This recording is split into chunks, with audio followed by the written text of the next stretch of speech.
Hi guys, welcome back to Prospect Channel TV. Thank you for always coming out here. May God bless you all. Nigerians have been asking questions. Who is actually holding Nnamdi Kanu? Is it the Southeast leaders or the federal government of Nigeria or the Northerners? Nigerians, this video will shock you. Okay, let's watch it together and I will be right back. Said that there are also some interests, political interests, even from his region, who do not want him to be free. We know that because I was earlier in, I think 2023, I was part of some conversation to release him. And what came straight was from Imo State, that he can't be released before the election in Imo State, that he will affect them. And after that, everybody kept coming and said, don't release him, and here we are. Good afternoon, everyone. Just a quick reminder, on the 3rd of July 2024, as you can see on the screen, Vanguard News and a lot of news reported what the Southeast governors said, what they promised. And this is what it reads, that Southeast governors promised to meet Tinubu to discuss about Nnamdi Kanu's release, okay? Yeah, that is what is written there. Now, this is after 8 months, going to 9 months. Do you now understand what I used to tell you about the Southeast governors and Nnamdi Kanu's detention? Why is it that after 9 months they have not been able to meet the president to discuss about the release of Kanu? It is what it is. So this video is just to remind people, because I made a video that was day before yesterday about how Southeast governors, started giving people money to go and testify against Nnamdi Kanu back then in 2016, 2017. Okay, before Kanu was granted bail by Justice Binta Nyako. Now, before then, Southeast governors were still the one that prescribed IPOB. Okay, so it is so, controversial and opposite that they will still be the one to go and meet the president. Why every now and then they are pressuring the president to remove eye on Nnamdi Kanu, not to release Nnamdi Kanu.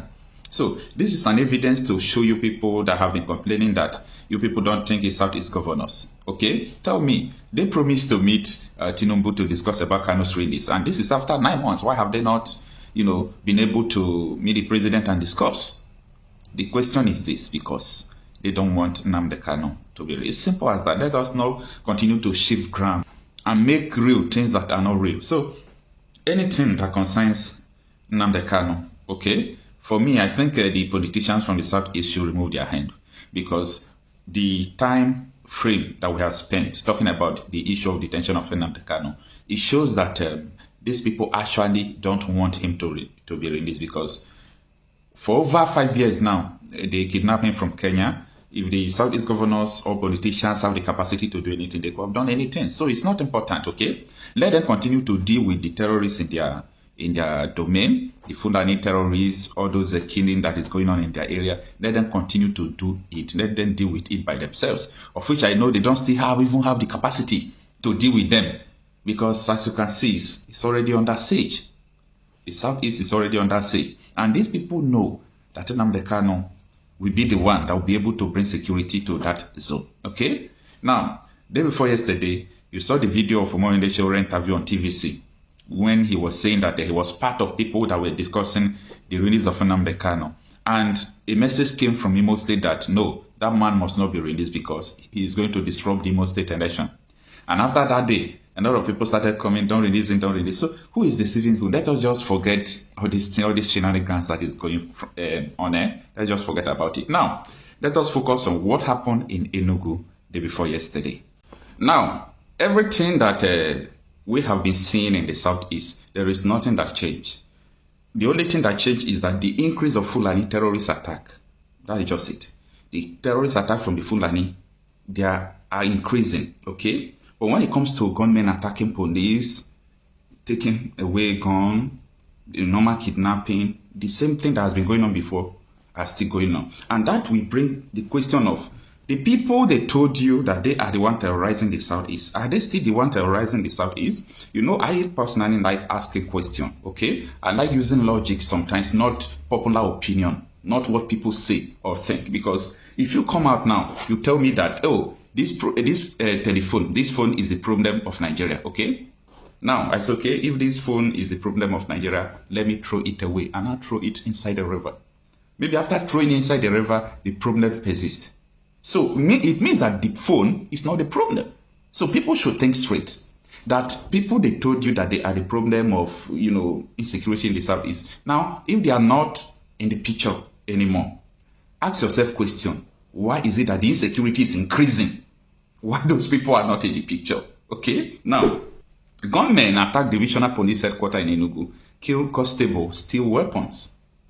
This is just the morning of what we have been seeing right from time. It's still in the morning when people thought that, everything will come to an end. I still remind you that before Nnamdi Kanu was kidnapped, Igbo politicians said that once Nnamdi Kanu is captured, there will be security in Igbo land. Of which they never knew that Nnamdi Kanu was the one stopping all these Fulani attacks 3 years in the bush. So what are they saying now? They are already regretting their actions silently. Now, this is the details of what happened. Gunmen have reportedly attacked the Agbo Divisional Police Headquarters in Enugu State, killing a police constable identified as Akpa Emmanuel. Akpa Emmanuel, that is the name of the policeman that was killed. He is a constable. Now, the assailants also vandalized facilities at the station and made away with weapons including an AK-47 rifle and 2 riot guns, a source said. According to sources, the attack occurred on the early hours of Monday, March 24, 2025. Although details remain unclear, tension has gripped Agbo town with heavy security presence as spy agents and other operatives have taken over the area. Okay? In response, the new commissioner of police in Enugu, CP Manman Bitrus Jiwa, has deployed the Deputy Commissioner of Operations, Special Forces, the Police Mobile Forces, the Counter-Terrorism Unit, and other tactical teams to strengthen security at the division. The attack comes just weeks after a new divisional police officer was posted to the station. In a related incident, gunmen also attacked the Enyi Divisional Police Headquarters in Oje River local government area around 2 a.m. on the same day. So on the same day, 2 attacks on 2 different police stations. So this is the same thing that we have been seeing right from time. Now, say in the Enyi attack, no casualties or damage were reported as security agents successfully repelled the assault.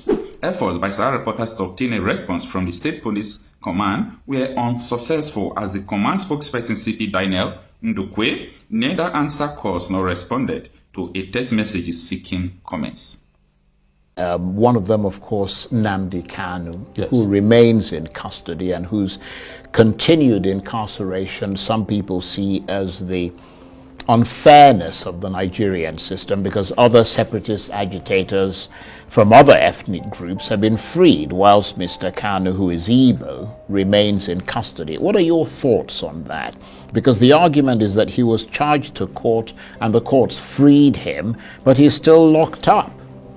Well, what you must know is that Nnamdi Kanu is being held hostage on behalf of the famed unity of Nigeria. That's what it's all about. It's as simple as that. If you mention his name in certain circles, they don't want to hear it because they feel like he threatens the real estate called Nigeria.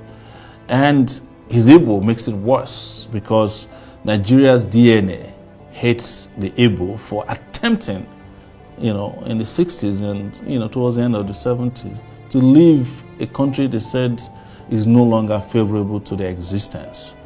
But I keep saying, and I will repeat here again, is there any Nigerian out there in their majority who has not mentally seceded from Nigeria? Not many.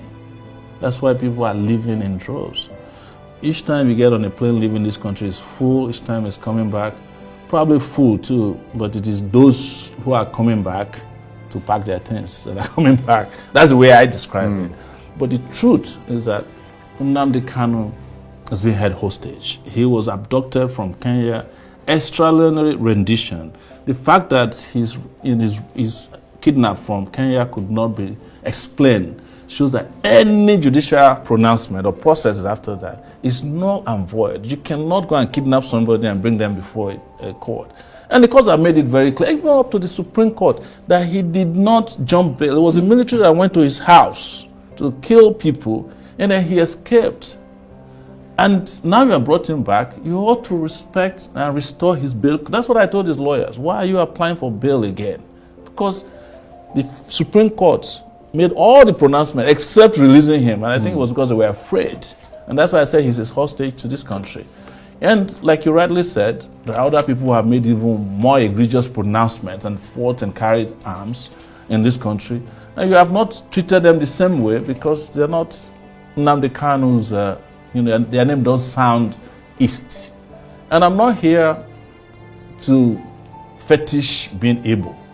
But the reality is that they are not treated fairly. And Nnamdi Kanu is part of the reason why that is clear to everybody. Right. And by the way, I must also reveal here that there are some Igbo elites who are behind this. Whenever there's a crime of conspiracy against freedom fighters, there are people inside and outside who are working together. Well, let's return to you. Yes. Are you going to run again for president in 2027? So let me give you a cliche. I never stop running, even after the 2018-2019 election. But that is not to say that I will be running perpetually for office. My goal is to make this country work in my lifetime. And do you have a master plan to achieve that goal? I have made it public. I was the first person to bring a digital master plan to bear on Nigeria. Even, and this I can provide, even the so-called coastal highway. I was the first person to talk about it from in 2018 when I visited Badagry for a town hall meeting. But mine was supposed to start from Badagry to Calabar and eventually to go from there to Senegal because I believe in the unity of the African continent. So you support that coastal highway? Well, I don't support the one they are building now. because But you support the one that you want to build? Yes, because the one they are building now is a co-Atlantic outlet. Right. Yes, and I would predict here today, the coastal highway they are building is probably going to end up at the Dangote refinery because it's meant for transporting high-level workers from the Eco-Atlantic to the refinery and back. After that, you would never hear about the coastal highway again because that's the design. And I don't know why journalists haven't asked for us to have the real full master plan.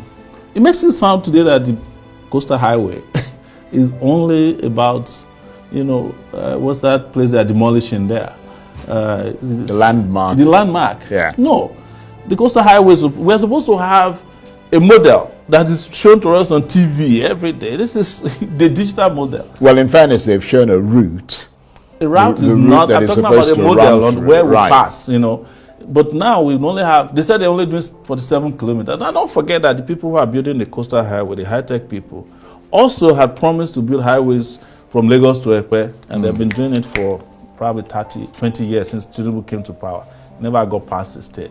That's why I'm saying this is a 47-kilometer highway meant to just provide an outlet for the Bundungu they're building called the Eco-Atlantic. Because how was it that people were going to come in there and bring 300,000 people and there's no any other outlet? So the coastal highway now is going to be built by Nigeria for a private investor, real estate investor. That's what it is about. So this is not the coastal highway that I wanted to build.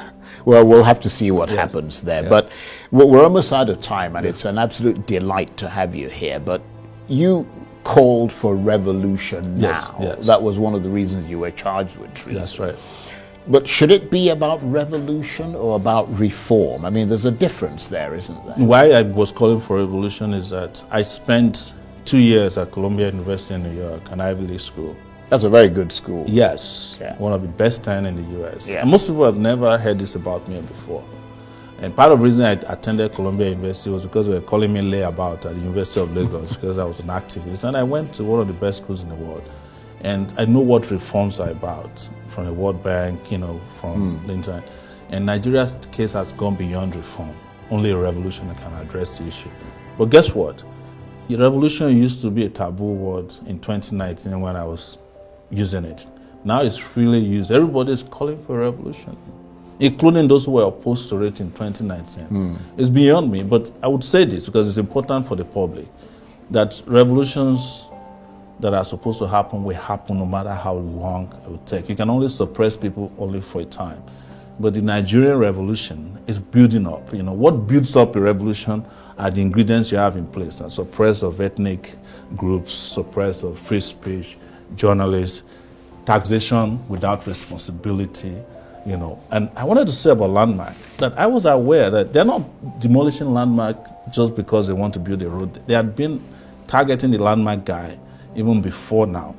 They refused to let him have a water corporation land that he wanted to build part of, because they said, oh, yeah, we are too powerful here. These are things that have been going on for a long time. So it is not by accident that they are demolishing the place. There are connotations to it.